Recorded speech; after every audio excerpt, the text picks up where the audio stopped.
ॐ सहना भवतु सहनौ भुनक्तु सह वीर्यं करवावहै तेजस्विनावधीतमस्तु मा विद्विषावहै। ॐ शान्ति शान्ति शान्तिः। हरिः ॐ। श्रुतिस्मृतिपुराणानाम् आलयं करुणालयं नमामि भगवत्पादं शङ्करं लोकशङ्करम्। ॐ स्थापकाय च धर्मस्य सर्वधर्मस्वरूपिणे अवतारवरिष्ठाय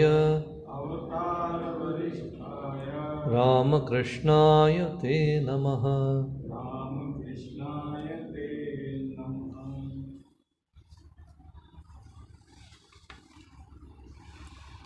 विवेक चूड़ामणि में हम पिछली बार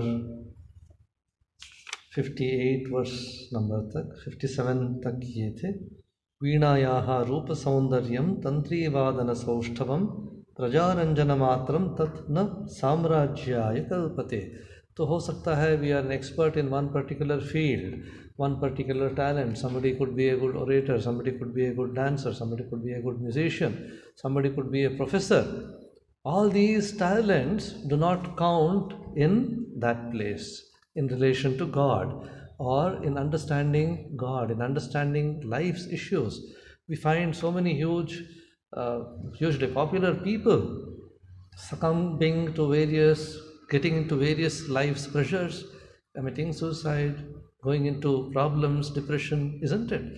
So, expertise in the world or worldly prosperity, worldly expertise, worldly techniques do not work if you have to make your life clear, if you have to keep your life pristine in an appealing way to God. So that's why Jesus says in one place, it's there in Jesus' words, Jesus says, whatever is valuable here is not valuable with God in heaven. So you have to hold on to God and see what pleases God, isn't it? If we have made enough money here through corrupt means and all that, that does not please God. God does not want your money. God does not want your name and fame. Probably the name and photo comes every day in the newspapers, but what use? God does not appreciate it. If you have called on Him sincerely at least a few times a day, God loves that more. If you are simple in heart, God loves you more. So this is what here Sri Shankaracharya is saying. So, Veenayaha Rupa Saundaryam, in that shloka, 57 number shloka, Shankaracharya says, if somebody is an expert in playing the instrument, veena, take it as veena, sitar, guitar, whatever it is, somebody who has a worldly talent which is very popular, that is only to earn him name, fame and money in the world. इससे कुछ पैसा वगैरह मिल जाएगा, नाम यश मिल जाएगा, परंतु भगवान के पास कैसे जाएगा वो? तो वहाँ पर जाके क्या वीणा बजाएगा, ना क्या करेगा, ना भगवान का नाम ही लेना है। तो इसलिए तो जीवन का या लाइफ का प्रॉब्लम्स जो है, how to face life's problems, how to hold on to God, how to make our mind more and more attached to God, इसके बारे में तो सोचना ही पड़ेगा. All other things become meaningless if that is not there, if you are not able to tackle the life's problems. जैसे श्री रामकृष्ण देव कहते थे, तो एक जगह पे आप बहुत सारे zeros लिखे, you go on writing so many zeros. Each zero is equal to one of your talents. Somebody is a pandit, put 1 0. Somebody is a musician, put 1 0. Somebody is a good orator, put another 0. Go on adding. Somebody has huge fortunes, put another 0. All these zeros are worthless, meaningless if there is no one, that is God, in the front. If there is one, then it becomes 10. Any one talent becomes 10, then second talent becomes 100, then third becomes 1000. So the value goes on increasing, adding on. The more and more talents you have, the more and more pleasant it becomes, useful to the world it becomes, if you have God in your life. Otherwise everything becomes selfish, everything becomes corrupt. You see the world today. how people have started using their name, fame, popularity, money, and everything for selfish purposes. Not to help others, but to make more and more corrupt money, isn't it? That should not happen. So, this is what Shankaracharya is saying. All this worldly name, fame, prosperity does not work with God. So, trying to hold on to God is most important. Prajaranjana matram tatna samrajyaya kalpate. One cannot build an empire, build a kingdom with the expertise in playing veena. One has to wage a war, one has to fight against the enemies. So, similarly, if we have to control our mind, if we have to control our passions, our weaknesses, if we have to overcome our weaknesses, then we need to learn how to conquer our mind, how to have a control over ourselves, rather than being a master of playing the veena or something, isn't it? So that is what Shankaracharya is saying here. Let us go to the next verse. Verse number 58. Vagvaikhari shabdajhari शास्त्र व्याख्यान कौशलम वैदुष्यम विदुषाम तद्वत् भुक्तये न तु मुक्तये. This is also a wonderful verse where Sri Shankaracharya is mentioning that Vagvaikhari, expertise in words and its meanings, oratory, you could say expertise in language, linguistics, Vagvaikhari, Shabdhajari, having a mellifluous, wonderful flow of language, words and all that, very archaic, very beautiful language, Shabdhajari, Vagvaikhari, Shastra Vyakhyana Kaushalam, expertise in explaining the scriptures, having extensive knowledge of the scriptures. शास्त्र का व्याख्यान जो बहुत अच्छा से कर सकता है, तो बहुत अच्छे शब्द व्यवहार कर सकता है, इस्तेमाल कर सकता है. तो ये सब जो वर्ल्डली नॉलेज, वर्ल्डली टेक्निक्स जो है, ये सब वैदुष्यम विदुषाम तद्वत् भुक्तये न तु मुक्तये. ये जो विद्वत है, जिससे आदमी लोगों को आकर्षण कर सकते हैं हम, जिससे आदमी लोग बोलते हैं वाह वाह क्या बोलता है, ये तो सिर्फ सिफारिश करते हैं, सिर्फ प्रशंसा करते हैं. तो बस विदुषाम तद्वत्, ये सिर्फ कुछ पैसा वगैरह जो मिलता है, इससे नाम यश मिल जाता है, सब कुछ मिल जाता है, परंतु मुक्ति नहीं मिलता है. आदमी तो वैसे ही, तो जैसे कोई कॉलेज वगैरह में तो प्रोफेसर वगैरह रहते हैं, तो बस फिजिक्स के ऊपर बहुत अच्छा सा लेक्चर कर रहे हैं, तो कभी नहीं, he has never seen the galaxies, he has never gone to the Milky ways और anything, but he can give huge expensive lectures on the black hole, on the Milky Way, on galaxies and all that. तो ऐसे ही हो जाता है. वो सिर्फ knowledge, intellectual knowledge होता है, इंटेलेक्चुअल कन्विक्शन भी शायद है, परंतु एक्सपीरियंस के बिना, अनुभूति के बिना, अनुभव के बिना कुछ नहीं होता है. तो मुक्ति व जो कुछ लाइफ लिबरेटिंग जो टेक्निक्स है, वो उसका पास नहीं आता है. तो यहाँ पर वही बोल रहे हैं शंकराचार्य जी. तो वाग्वैखरी शब्दजरी शास्त्र व्याख्यान कौशलम. अगर if somebody has to be an expert in explaining difficult text और स्क्रिप्चर और whatever it is, so he has to have some qualities. तो क्या क्या है वो? तो पदच्छेद, तो पद जो वर्ड्स है, how to split those words, how to bring the meaning of the words, inner meaning जो होता है शास्त्र के अंदर, शायद वर्ड मीनिंग एक है, परंतु the inner import of those words कुछ अलग हो सकता है. तो पढ़ने में तो शायद बहुत सिंपल लगता है, जैसे वचनामृत हो सकता है या और कोई भगवत गीता हो सकता है. तो अगर इतना आसानी होता था तो क्यों इतने सारे narratives have been given, commentaries have been written. Shankaracharya ji, Ramanujacharya, so many scholars, so many great men have written, acharyas have written extensive commentaries on all these texts. क्यों? तो इसका import क्या है? What is the meaning? What is the inner meaning? इसको समझाने के लिए they have written it. So in order to help man understand the actual import of these verses, otherwise we get confused. अच्छा ऐसे यहाँ पर बोला है, तो उस ग्रंथ में ऐसे बोला है, यहाँ पर ऐसे बोला है, उन्होंने ऐसे बोला है, ऐसे we get confused with all these ideas. We don't understand that all these are words of God in different languages, different situations. बस जैसे श्री रामकृष्ण कहते थे, तो ये संतों ने बहुत सारे बात बताए हैं, तो so many scriptures speak of different things, so many religions speak about the same God in different way. Sri Ramakrishna would say beautifully, all foxes, सियाल, सब तो एक ही जैसे बुलाते हैं, तो कोई फ़र्क नहीं है। तो उसके अंदर तो आदमी लोग बहुत सारे झगड़ा करते हैं, जैसे बोलते थे श्री रामकृष्ण, राम और शिव जी बहुत दोस्त हैं दोनों, विष्णु और शिव जी। तो परंतु राम का जो बंदर और शिव जी का जो भूत, ये लोग लड़ते रहते हैं, तो इनके अंदर सामरस्य नहीं होता है, तो अंडरस्टैंडिंग नहीं होता है। राम और शिव तो बहुत अच्छे दोस्त हैं, परंतु the followers they create all the problem, they say no my god is great, your god is great, ये समस्या है। तो यहाँ पर पदच्छेद, how to split words, how to bring out the inner meaning of the words. पदार्थोक्ति ही, तो word and its meaning, correct meaning, उसको समझना। तो पदच्छेद पदार्थोक्ति ही, विग्रह समास पद हो सकता है, कंपाउंड वर्ड्स हो सकता है, उसको स्प्लिट करना, तो उसको आसानी से समझाना। वाक्य योजना, सेंटेंस फॉर्मेशन कैसे है, क्या नाम पद क्या है, तो क्रियापद क्या है, तो इसको समझना। देन फिर आक्षेपस्य समाधानम, तो ऑल दीज आर लिस्टेड, क्या क्या होना चाहिए वाग वैखरी in having expertise over knowledge. तो आक्षेप से समाधानम, कोई ऑब्जेक्शन है, somebody is raising an objection to what you have said, then you will have to be able to answer to that objection. अच्छा ऐसे नहीं, मैंने ऐसे समझाया, या this is the right import, to be able to explain the opponent, to clear the confusion. These are the techniques through which somebody can gain expertise over a particular subject or a field of knowledge.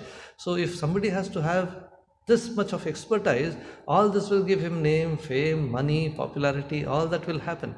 You see so many popular orators, so many popular speakers, but yes, they are able to make money. But then suppose one very senior Swami, he had told me, so we were just discussing about spiritual life, आध्यात्मिक जीवन के बारे में सोच रहे थे, तो बातचीत कर रहे थे, तो उन्होंने बहुत सीनियर थे, तो उन्होंने बोल रहे थे, तो मैंने पूछा अच्छा महाराज, तो शास्त्र को तो पढ़ना चाहिए, तो इसको समझना चाहिए, तो we have to know what is the ideal, we have to be able to follow the ideal and all that. So then he was telling me, yes it is very important to read the shastras to get a clear idea of the path, तो कैसे जाना है, क्या करना है, तो कहाँ पर पहुँचना है, इतना तो समझना चाहिए।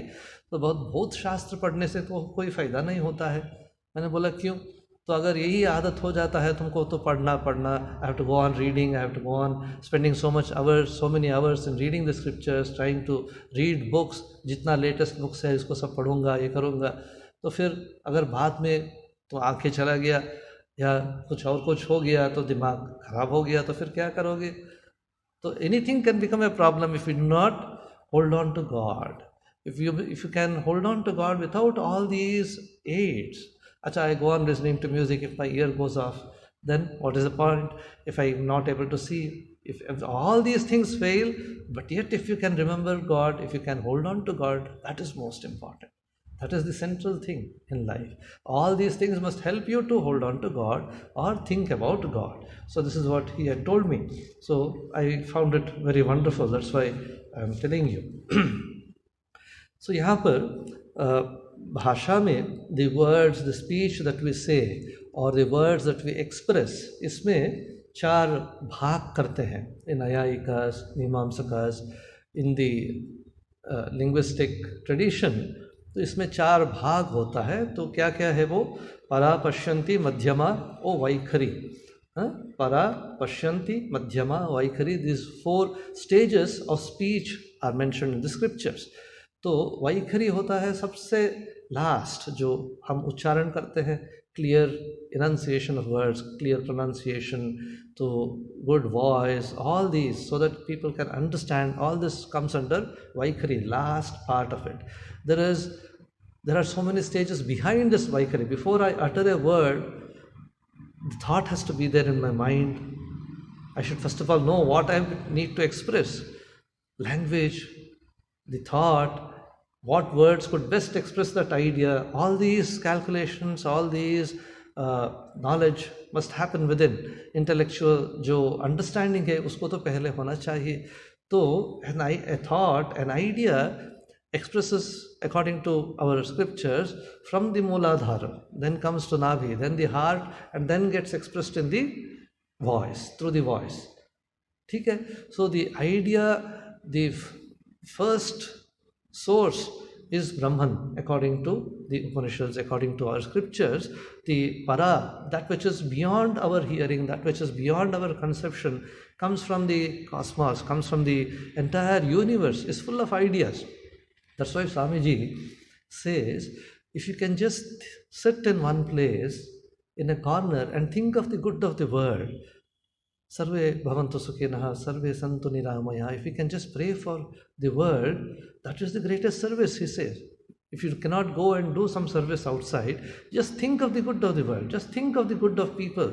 Just think of somebody who is in distress. You see, prayers for others, there is somebody in America who is having some problem.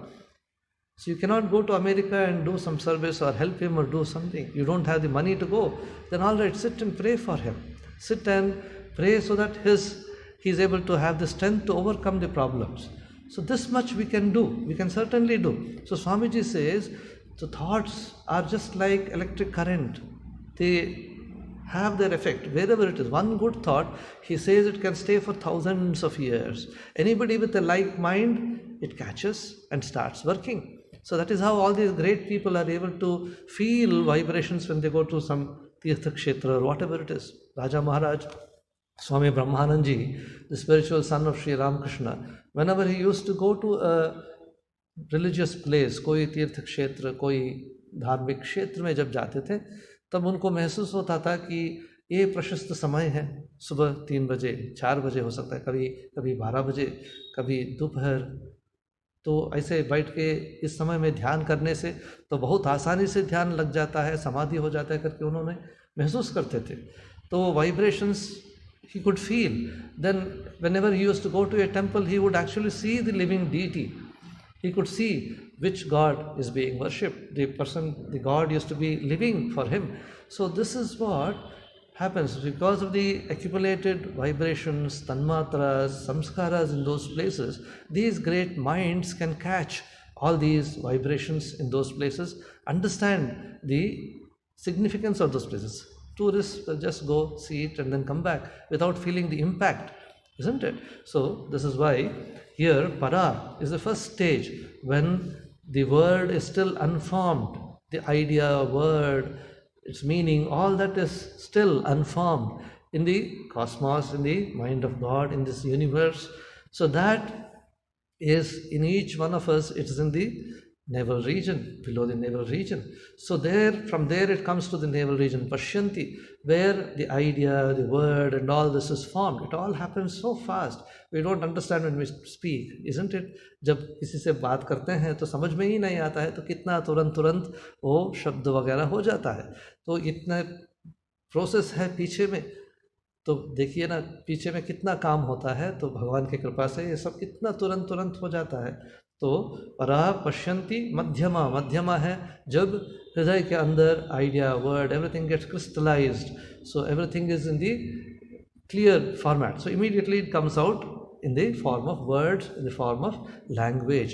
So there is one beautiful experience in the life of Swami Brahmanand ji, जो राखाल महाराज थे.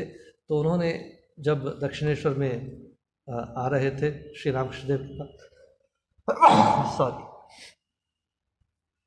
रामकृष्णदेव के पास जब आते थे तो एक बार श्री रामकृष्णदेव ने कहा कि जाके वहाँ पर पंचवटी में वहाँ पर जाके बैठो, ध्यान करो.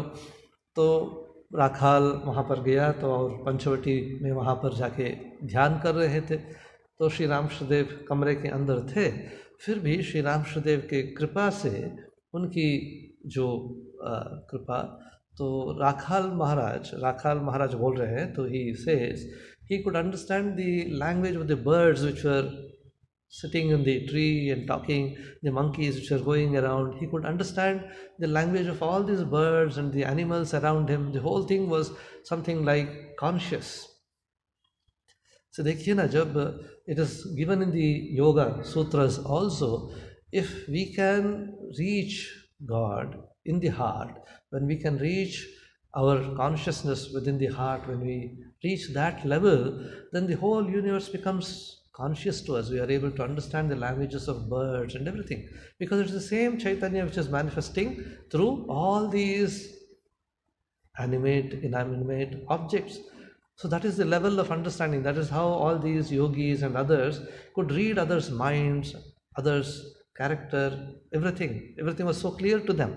How does it happen? Because of those yogic powers which happen because of the concentration of the mind, because of the grace of God. So this is what we need to understand here. Shankaracharya is saying all these techniques can help us become popular. There is a beautiful incident in the life of Sri Ramakrishna when he was in Kashipur during the last days. जब श्री रामकृष्ण देव वहाँ पर काशीपुर में cancer हो चुका था, सब कुछ हो चुका था, तो फिर ज़्यादा दिन नहीं रहेंगे, तो ये तो समझ में आ रहा था।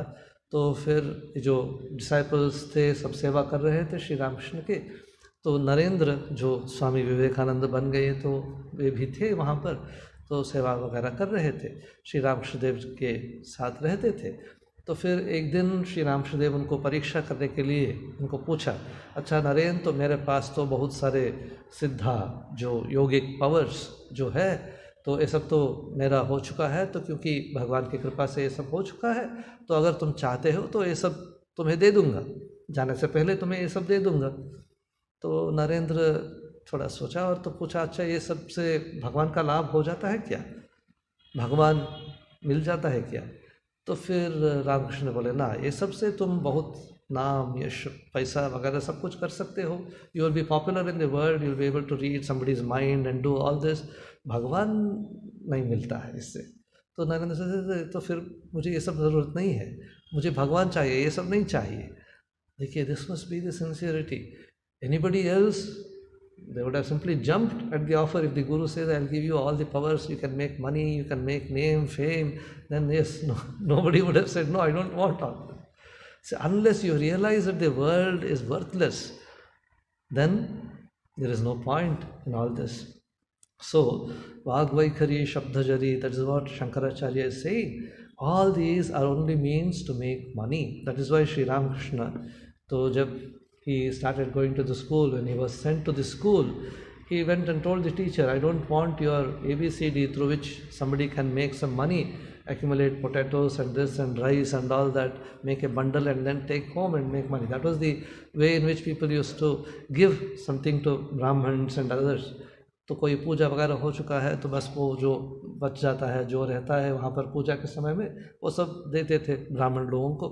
तो इसलिए श्री रामकृष्ण कहते हैं, तो ये सब जिसमें हम आलू चावल वगैरह बांध के ले जाते हैं, ये विद्या मुझे नहीं चाहिए।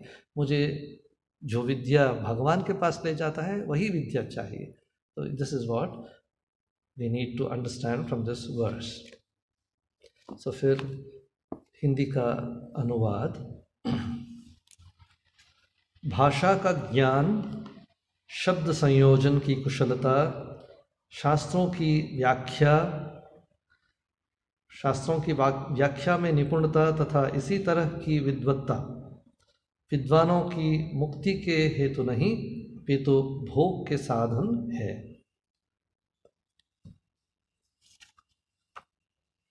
The Pandit will be more interested in how better I can explain so that I can make people get more attracted. यही तो होता है। So expertise in scriptural knowledge or in explaining the scriptures and all that only makes a person more popular in the world. So one has to be careful. The purpose of scriptures, the purpose of reading or understanding the scriptures is to understand God more and more, have love for God rather than becoming popular. The next verse, 59. Avignate pare tattve shastradhitistu nishphala vignate pi pare tattve शास्त्राधीतिस्तु निष्फला। ये तो बहुत अच्छा श्लोक है, something very very important. So you see the Upanishads and Indian scriptures में तो बहुत सारे जगह पे you get verses which are contradictory in nature, having opposite views in the same verse. The first line says something, the next line says something completely opposite to it. तो जैसे zen का ये होता है ना, तो something which can trigger your mind, which can make you start thinking. So like that, Shankaracharya is saying here, avignate pare tattve shastradhitistu nishphala, vignate pi pare tattve shastradhitistu nishphala. तो बहुत अच्छा idea जो यहाँ पर शंकराचार्य जी बोल रहे हैं. सो when परे तत्वे, the highest knowledge, highest experience, religious experience, परे तत्वे अभिज्ञाते, if we do not have that highest knowledge, so long as we do not have that experience of God, avignate pare tattve shastradhitistu nishphala. Any knowledge of scriptures or knowing the scriptures is useless. They are only words, isn't it? Only the path. You know the path, but you have not reached Delhi. So what is the point in knowing the path? I study the map, I study the globe, I study all the books on the way from Chandigarh to Delhi. तो कितना दूर है, कितना mile है, कहाँ पर रुकना है, कहाँ पर क्या क्या मिलता है, खाना पीना रास्ता में, तो कैसे जा सकते हैं, तो ट्रेन या प्लेन या कार वगैरह, all details I'll be able to tell you.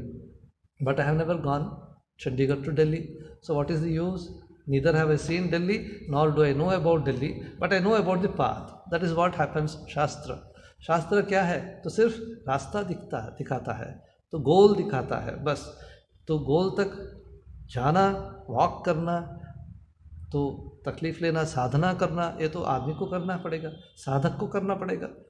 तो यहाँ पर शंकराचार्य जी वही बोल रहे हैं, अभिज्ञाते परे तत्वे, जब तक लक्ष्य में नहीं पहुँचा तो फिर शास्त्र अधीतिस्तु निष्फला. शास्त्र इज ओनली यूजलेस, वर्थलेस. क्या? तो शास्त्र तो सिर्फ एक आइडिया दे दिया बस. तो फिर विज्ञाते भी परे तत्वे. अच्छा, तो suppose I have gone to Delhi, I have seen Delhi even before coming to Chandigarh. Suppose I have already gone to Delhi, seen Delhi, I have experienced everything in Delhi, gone to all the tourist places, done everything, finished. Vignate vi paritatve shastradhitistu nishphala. Then afterwards I come to Chandigarh, somebody starts explaining to me about Delhi, telling me about Delhi. I say, I have already seen it. I don't have any interest in what you're saying, isn't it? तो जिसको realization हो चुका है, उसके लिए तो शास्त्र विफल है, कोई अर्थ नहीं रहता है, क्योंकि वो तो एक्सपीरियंस कर चुका है. Much more than what the shastras can explain, क्योंकि एक्सपीरियंस तो इनर होता है, अनुभूति होता है, वो तो अंतर से होता है. तो और जिसको एक्सपीरियंस नहीं हुआ है, जितना भी आप शास्त्र समझाए तो बस वो सिर्फ इंटेलेक्चुअल नॉलेज ही होता है, एक्सपीरियंस नहीं होता है उससे. तो दोनों तरफ से शास्त्र निष्फल है, वर्थलेस है. तो जिसका एक्सपीरियंस नहीं हुआ है, शास्त्र सिर्फ शब्द हो जाता है, नॉइस, शब्द, एक्सप्लेनेशंस वगैरह होता है. जिसका एक्सपीरियंस हो चुका है, शास्त्र कोई काम नहीं करता है उसका. तो क्योंकि जो शास्त्र कहता है वो ऑलरेडी हो चुका है उसके लिए. तो ये बहुत इम्पॉर्टेंट है. तो ज़ेन में there is one idea which the Zen masters say about realisation. They say before realisation a tree is not a tree. At the time of realization, a tree is a tree.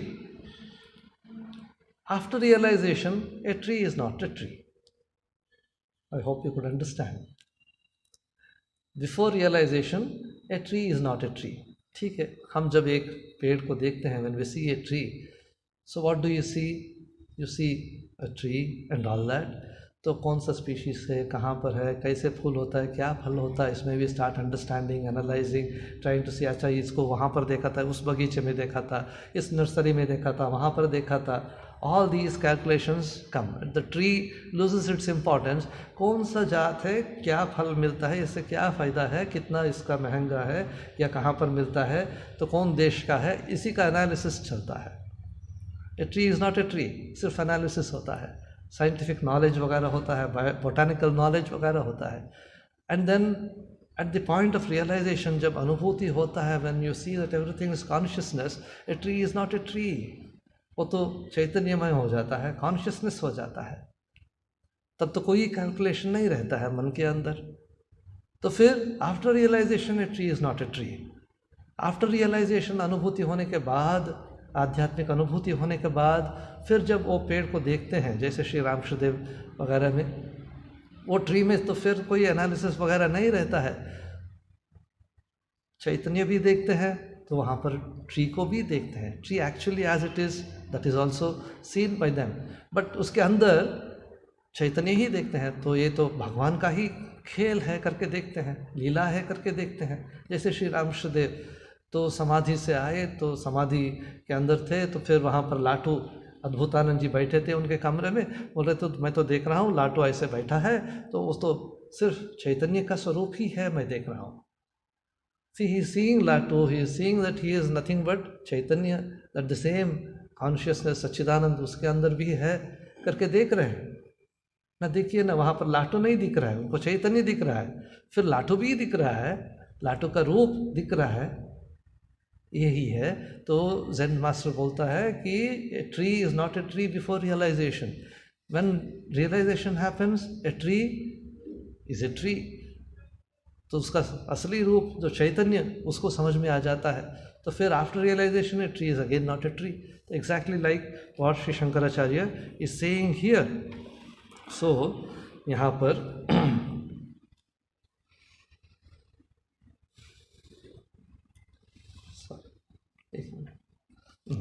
अभिज्ञाते परे तत्वे शास्त्राधीतिस्तु निष्फला, विज्ञातेपि परे तत्वे शास्त्राधीतिस्तु निष्फला।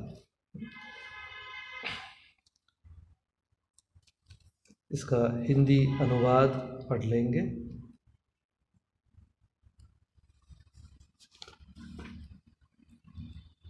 यदि परतत्व ब्रह्म का ज्ञान न हो तो शास्त्र का अध्ययन निष्फल है, और परतत्व का ज्ञान हो जाए तो भी शास्त्र का अध्ययन निष्फल ही है।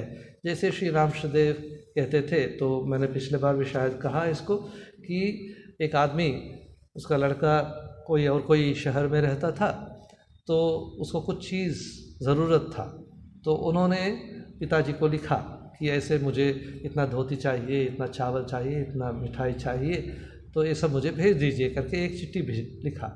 तो फिर वो चिट्ठी जब आया पिताजी के पास, पिताजी कहीं पे गड़बड़ में उसको कहीं पे रख दिया था, बस याद नहीं था तो कहाँ रखा है उसको। He lost the letter, he kept it somewhere and forgot about it, and then he was going on searching. अच्छा, मेरा लड़का ने ऐसे एक चिट्ठी भिजवाया था, तो कहाँ पर चिट्ठी, कहाँ पर चिट्ठी, he started going on searching, he was searching, then finally he found the letter, he read the letter. क्या क्या है? 3-4 चीज़ चाहिए था, धोती चाहिए था, मिठाई चाहिए था, चावल चाहिए था, बस 3-4 चीज़ जो ज़रूरत है उतना। बस एक बार पढ़ लिया चिट्ठी को, तो फिर वो चिट्ठी ज़रूरत नहीं, उसको फेंक दिया। इतना ढूंढ रहा था, दिन भर ढूंढ रहा था चिट्ठी के लिए, कहाँ चिट्ठी करके, तो बस मिल गया, तो बस पढ़ लिया, तो बस उसका वैल्यूलेस हो गया, वो अर्थ खत्म। तो वैसे शास्त्र भी वैसे है, जब रियलाइजेशन हो जाता है शास्त्र निष्फल हो जाता है, उसका कोई वैल्यू नहीं रहता है, क्योंकि जो शास्त्र का अर्थ जो कह रहा है, शास्त्र जिसको दिखाना चाहता है, तो वो तो हो चुका है। तो बस शास्त्र का पूरा अर्थ वहीं पर हो गया, अनुभव में हो गया। तो ऐसे श्री रामकृष्णदेव कहते थे। तो नेक्स्ट वर्स में चलेंगे। तो और भी एक इसी का और एक रूप बोलते थे श्री रामकृष्णदेव की। तो एक आदमी ने लिस्ट लेके गया था बाज़ार में, तो सब जो कुछ खरीदना था लिस्ट के अनुसार सब कुछ खरीद लिया। तो फिर खरीदने के बाद वो लिस्ट को तो फेंक देते हैं, तो उसको फिर से घर पे नहीं लेके आ जाते हैं ना, तो काम हो चुका है, तो जो जो खरीदना था खरीद लिया, बस यही है। शास्त्र भी वैसे ही है। तो एक्सपीरियंस होने के बाद शास्त्र ज़रूरत नहीं पड़ता है। तो वेद में भी है, तत्र वेदाः अवेदाः, वेद अवेद बन जाता है, उसका कोई सिग्निफिकेंस नहीं रहता है। जब एक्सपीरियंस हो जाता है, वेद शास्त्र सब निष्फल हो जाता है। तो जैसे बुद्ध देव के जीवन में एक घटना है, बहुत अच्छा घटना है। तो भगवान बुद्ध तो ऐसे शास्त्र व्याख्यान कर रहे थे या अनुभूति का निर्वाण का व्याख्यान कर रहे थे एक जगह पे, तो बहुत सारे बंदे बैठ के सुन रहे थे, डिसाइपल्स वगैरह थे, सुन रहे थे। तो एक शिष्य ने भगवान से बोला कि जो आप कह रहे हैं ये तो शास्त्र के अंदर नहीं है, ऐसे जो आइडिया जो आप बोल रहे हैं अनुभूति के बारे में, तो ऐसे तो लिखा नहीं है शास्त्र के अंदर।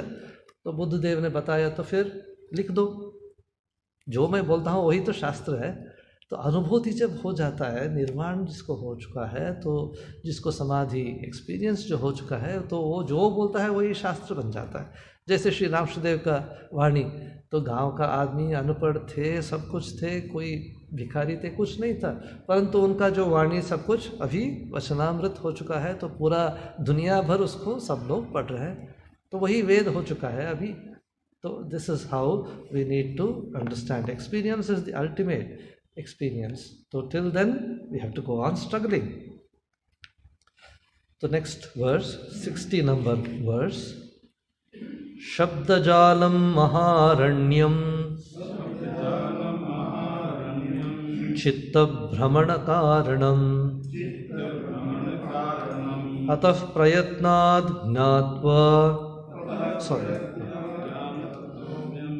Atah Prayatnad Gnatavyam तत्वज्ञात तत्वमात्मनः अतः प्रयत्नात् ज्ञातव्यं तत्वज्ञात तत्वमात्मनः। अच्छा, मैं स्प्लिट करके बोल रहा हूँ, ठीक है।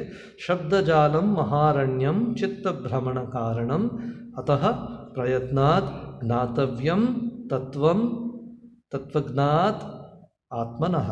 सो यहाँ पर शंकराचार्य जी बोल रहे हैं, तो शब्दजाल स्क्रिप्चर्स के बारे में बोल रहे हैं, शास्त्र के बारे में शंकराचार्य जी बोल रहे हैं, शब्दजालम महारण्यम चित्त भ्रमण कारणम। तो बहुत सारे किताब पढ़ने से क्या होता है ना, तो कंफ्यूज्ड हो जाते हैं, इस किताब में ऐसे बोला है, उस किताब में वैसे बोला, उस मास्टर ने ऐसे बोला, यहाँ पर ऐसे बोला है।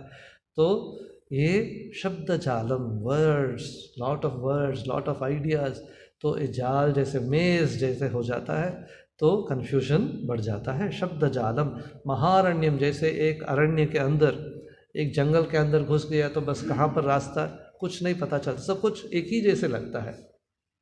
All trees look similar, everything appear similar, you don't know how to escape from the forest.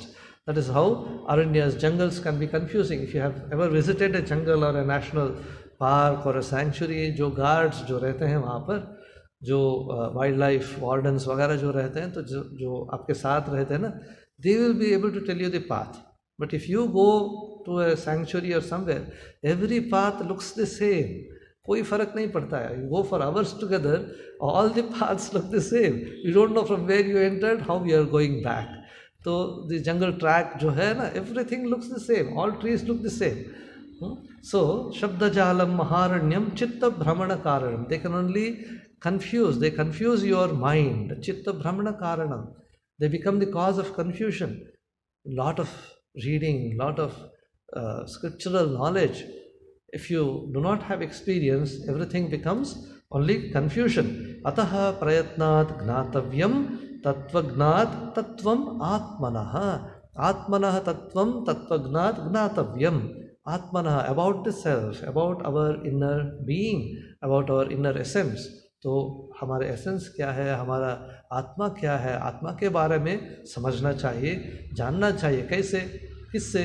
तत्वज्ञात, somebody who has realized, somebody who has already reached that point, somebody who knows about this. तत्वज्ञात, somebody who has realized the आत्मन। उनसे क्या करना है, पहले कैसे आत्मा को पहचाना है, how to realise the self, इसको समझना चाहिए, इसको समझना चाहिए।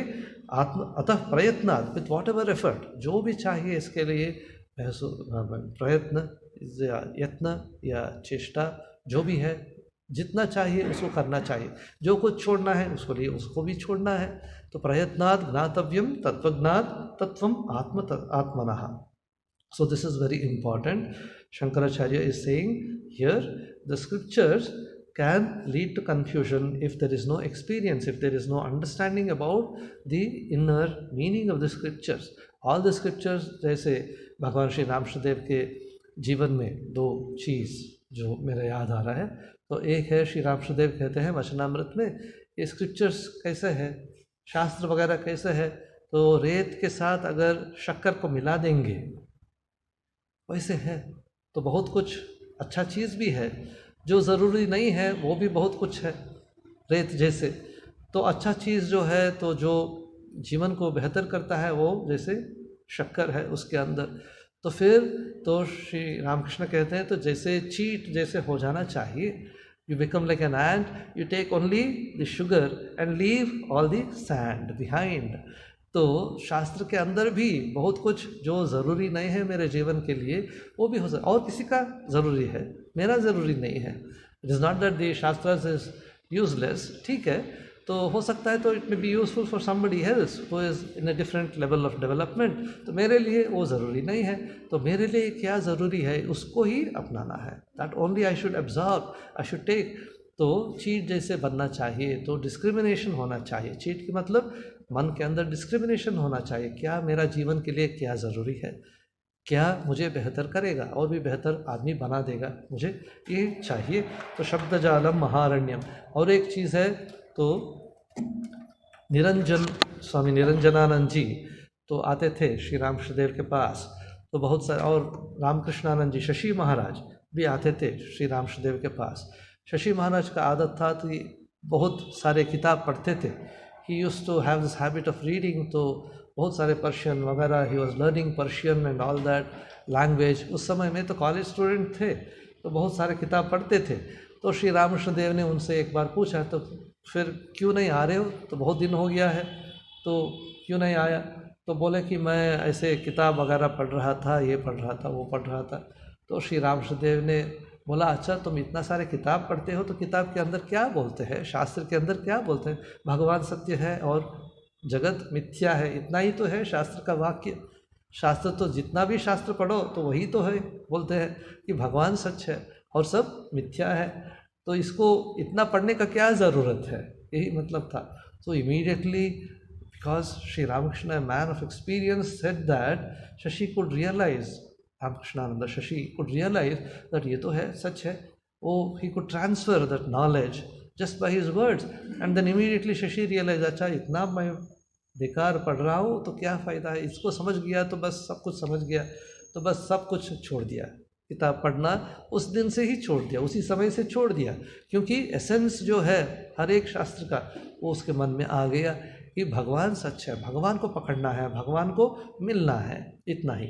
और श्री रामकृष्णदेव और एक बोलते थे, तो एक बगीचा में जाते हैं, बगीचा पार्क वगैरह में जो जाते हैं तो बगीचा देखते रहते, ये कौन सा पेड़ है, वो कौन सा पेड़ है, ये कौन सा जात है, वो कौन सा जात है, तो कैसे फूल होता है, कैसे फल होता है। We start analysing, understanding the plants, कैसे लेआउट है, कितना डिज़ाइन किया है, यहाँ पर कैसे डिज़ाइन किया है, वहाँ पर कैसे लेआउट किया है, ये जो गार्डन लेआउट वगैरह था। We start admiring, we start looking at it and forgetting about the gardener, the person जो किया है इसको, the person who has put his mind behind the garden, created that garden, beautiful landscape वगैरह, उसको हम भूल जाते हैं, उससे पहचान ही नहीं होता है, उसको कोई नहीं मिलता है, सिर्फ बगीचा को एडमायर करते चलते हैं।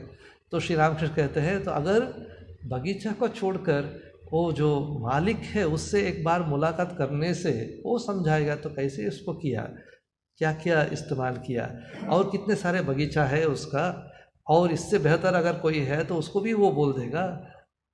ये देखिए ना कितने अच्छा से श्री रामकृष्णदेव समझाते हैं। तो बगीचा जिसने किया है उसको, मालिक को पहचान लो, बगीचा के पीछे क्यों पड़े हो।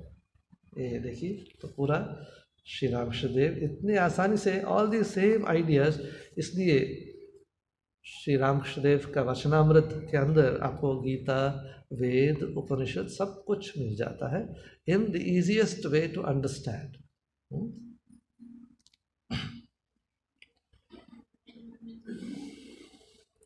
हिंदी में अनुवाद, शब्दों का जाल रूपी शास्त्र चित्त को भ्रमित करने वाला विशाल वन है, अतः व्यक्ति को चाहिए कि वह ज्ञानी व्यक्ति के पास से प्रयास पूर्वक आत्मा का तत्व जान ले। तो प्रयास पूर्वक तो कोई चीज़, अच्छा चीज़ आसानी से नहीं मिलता है। Anything that is good, anything that is beneficial to your life, you have to acquire it. उसको अर्जन करना चाहिए, you have to earn it, isn't it? So जो मुफ्त में आ जाता है उसका वैल्यू नहीं रहता है। तो इसलिए तो यहाँ पर शंकराचार्य जी बोलते हैं तो जितना भी हो सकता है, कठिनता हो सकता है, परंतु उसके पीछे प्रयत्न करना चाहिए, एफर्ट होना चाहिए। Without effort we can not get true knowledge. तो नेक्स्ट श्लोक, नेक्स्ट वर्स नंबर 61, इसको पढ़ लेंगे, समझेंगे। अज्ञान सर्पदष्टस्य ब्रह्मज्ञानौषधं विना किमु वेदैश्च शास्त्रैश्च किमु मंत्रैः किमौषधैः। ये भी बहुत अच्छा श्लोक है। अज्ञान सर्पदष्टस्य ब्रह्मज्ञानौषधं विना किमु वेदैश्च शास्त्रैश्च किमु मंत्रैः किम औषधैः। For somebody who is already in अज्ञान, अज्ञान के अंदर जो है, अज्ञान के अंदर जो फंस गया है, जो बंदी है, जो imprisoned है, he who feels bound, he who is troubled by the world, by the problems of the world, अज्ञान सर्पदष्टस्य, if somebody is bitten by the snake of अज्ञान, ignorance, ठीक है, डार्कनेस की वजह से। तो अगर डार्कनेस को समझें एक सांप जैसे, तो सांप ने उसको, it has bitten that person, तो poison is entering the person, अज्ञान के poison अंदर जा रहा है। अज्ञान सर्पदष्टस्य ब्रह्म ज्ञान औषधम विना, तो फिर क्या करना है, पहले इसको औषध दिलाना है। अगर स्नेक बाइट हो चुका है तो पहले इसको इमीडिएटली एंटीवेनॉम जो है उसको देना है, दवाई दिलाना है। तो नहीं तो दवाई देने के बाद, विदाउट गिविंग, दवाई देने के बिना you ask him to sit and then chant something, read some scriptures or do some home, do some ritual, क्या फ़ायदा होता है? कुछ नहीं होता है। तो इसलिए शंकराचार्य जी बोल रहे हैं, अगर जो सांप has bitten, then before that poison spreads all over the body, before it spoils your entire life, you have to remove that poison. अज्ञान को निकालना है। अज्ञान को कैसे निकालोगे? तो फिर जो शास्त्र ज्ञान जो है, तो जो जानता है उसके पास जाना है। तो उसको, इसके लिए जो दवाई है, ब्रह्म ज्ञान ही दवा है। तो तुम भगवान हो, तुम्हारे अंदर ही वही चैतन्य है, जैसे स्वामी जी कहते थे। तो इसको पहचानना है, इसको समझना चाहिए, इसको one has to realize this. Till then this poison will go on taking its effect, poison will go on spreading. अज्ञान से दूर नहीं हो सकते हैं। तो यहीं पर शंकराचार्य जी यही बोल रहे हैं, अज्ञान सर्पदष्टस्य ब्रह्म ज्ञान औषधम बिना, without the right medicine, without the correct venom. ये भी है, तो देखिए ना मेडिकल साइंस में, if the snake bites, if there is a snake bite, the doctor, if you go to the clinic और something, if you go to the doctor will say which snake bit you, कोई तस्वीर, या if you have caught the snake और something, you must be able to identify the snake, क्योंकि हर एक snake का अलग अलग पॉइजन होता है, its effect will be different. So unless the snake can be told, there is no one medicine which will cure all the snake bites. तो ऐसे तो क्या समस्या है तुम्हारा जीवन में, तो कहाँ पर अज्ञान का इफेक्ट हो रहा है, तो इसको तो बोलना चाहिए। तो तब वो जो गुरु है वो आपको मदद कर सकते हैं, तो बस सहायता कर सकते हैं। किमु वेदैश्च शास्त्रैश्च किमु मंत्रैः किम औषधैः, यहाँ पर शंकराचार्य बोल रहे हैं। तो अगर सांप से क्या bitten, if it has bitten, then किमु वेदैश्च, what is the point in sitting and reading Vedas when the snake has bitten you? और शास्त्र और मंत्र बैठ के जप करने से क्या हो सकता है? किम औषधैः, तो medicines which are not for the snake bite, if you take that medicine it is not going to help you. So अज्ञान निकालने के लिए एक ही मेडिसिन है, क्या? ब्रह्म ज्ञान। तो उसको जब तक नहीं मिलेगा तो और सब कुछ फ़ायदा नहीं है। तो यहाँ पर देखिए ना, शंकराचार्य जी सेइंग, अच्छा किमु मंत्र ही। सो डोंट थिंक दैट जप वगैरह नहीं करना है, ठीक है। ये तो शंकराचार्य जी से it in a different meaning, तो समझना चाहिए, ठीक से समझना चाहिए। तो श्री माँ शारदा देवी कहती है, तो somebody asks her, अच्छा if suppose we are not able to repeat the mantra with concentration, मंत्र उसको अर्थ समझकर कहना चाहिए, तो अगर वैसे ही तो बस रिपीट करते हैं तो मैकेनिकली अगर हो जाता है तो पूरा मन वहाँ पर नहीं है तो फिर क्या हो सकता है। तो शारदा देवी बोलते हैं नहीं, उससे भी तो फायदा है। अगर मंत्र का अर्थ समझकर एकाग्रता से करते हैं तो बहुत फल होता है, फिर भी ऐसे भी बोलने से उसका भी अर्थ होता है। जैसे श्री माँ शारदा देवी एक एग्जाम्पल देते हैं। एक आदमी जा रहा था नदी के किनारे पे जा रहा था, बस स्लिप होकर पानी में गिर गया। तो फिर पानी में गिर गया तो फिर क्या है, तो कपड़ा वगैरह सब कुछ गीला हो गया, everything became wet. So if he had himself jumped to swim in the river, his clothes would have become wet because he fell down. तब भी उसका कपड़ा वगैरह सब कुछ वेट हो गया। तो ऐसे श्री माँ बोलते हैं तो इसका असर तो पड़ता ही है। Its effect will be there whether you consciously और अनकॉन्शियसली रिपीट द मंत्र। सो जितना हो सकता है कॉन्शियसली करना है, मन लगा के करना है। तो नहीं हो सकता है तो अगर बीच बीच में वैसे ही हो गया तो ठीक है, तब भी ठीक है करके श्री माँ आश्वासन देती है। She gives that assurance. तो इसलिए तो डोंट वरी। तो अच्छा, शंकराचार्य जी ने ऐसे बोला कि तो ब्रह्म ज्ञान के बिना तो मंत्र वगैरह क्या फ़ायदा है। मंत्र का भी फ़ायदा है, क्योंकि मंत्र का अर्थ वही ब्रह्मन है, वही सच्चिदानंद स्वरूप चैतन्य है, ठीक है। तो यहाँ पर शंकराचार्य जी जो बोले हैं तो उसका हिंदी का अनुवाद, जिस व्यक्ति को अज्ञान रूपी सर्प ने डस लिया है उसके लिए ब्रह्म ज्ञान रूपी औषधि को छोड़ वेदों तथा शास्त्रों में से क्या लाभ, मंत्रों तथा औषधियों से क्या लाभ। तो इसलिए तो जो ब्रह्म ज्ञान बिना एक्सपीरियंस सो कुछ नहीं हो सकता है करके शंकराचार्य जी एम्फसिस दे रहे हैं। तो देखिए ना, ये समझना थोड़ा ज़रूरी है। जब हम स्वामी जी को पढ़ते हैं, जब श्री रामकृष्णदेव को भी पढ़ते हैं, मेनली स्वामी विवेकानंद जी को जब पढ़ते हैं, all his lectures, all his writings, so when he is speaking about ज्ञान योग, भक्ति योग, कर्म योग, जो भी आप पढ़ेंगे तो ऐसे लगता है कि यही पथ है, इसके सिवा और कुछ नहीं है। इतना एम्फसिस देते थे Swami ji, used to explain it in such a beautiful way, and इतना इसको ये करते थे। He used to show that this is the path to realization, this is the way to God करके। But then he says you can use either of these paths or make a combination of all this, but the goal is to be free. Goal is to reach God somehow. Whether you use bhakti, whether you use jnana, whether you use karma, whether you use yoga, whatever it is, you use any of these or make a combination and realize God. But if you don't have the right understanding, क्या हो जाता है, अच्छा भक्ति ही सबसे बेहतर है, ज्ञान ही सबसे बेहतर है, वैसे नहीं है। Swamiji never speaks in one-sided fashion, but when people understand it, read only Bhakti Yoga, they think, oh अच्छा भक्ति ही सब सुप्रीम है, ज्ञान ही सुप्रीम है। वैसे नहीं है, सब कुछ अलग अलग पाथ है। जैसे एक हाईवे है, तो यहाँ से दिल्ली जाना है तो हाईवे है, तो बहुत सारे रास्ता आते हैं वहाँ पे। so many roads come and lead to that highway, national highway. So you can start from any village, any city, come and join that national highway and you'll reach the goal.